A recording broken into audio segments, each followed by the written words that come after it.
Hai teman-teman semua, perkenalkan nama saya Liliana Fuadiati, mahasiswa program studi Magister Keperawatan Universitas Airlangga Surabaya. Di sini saya akan berbagi informasi tentang apa itu batuk efektif. Batuk efektif merupakan suatu metode batuk dengan benar di mana energi dapat dihemat sehingga tidak mudah lelah dan dapat mengeluarkan dahak secara maksimal. Apa sih tujuan batuk efektif? Yang pertama, mengeluarkan semua udara dari dalam paru-paru dan saluran nafas sehingga menurunkan frekuensi sesak nafas. Yang kedua, menghemat energi sehingga tidak mudah lelah dan dapat mengeluarkan dahak secara maksimal.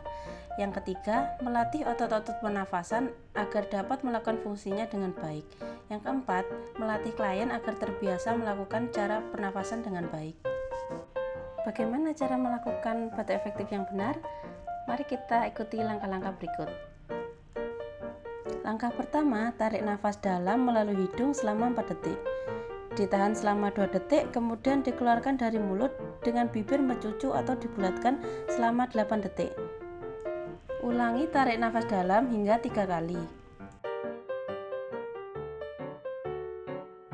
Lakukan batuk dengan kuat langsung setelah tarik nafas dalam yang ketiga. Terima kasih sudah menonton video saya, semoga bermanfaat.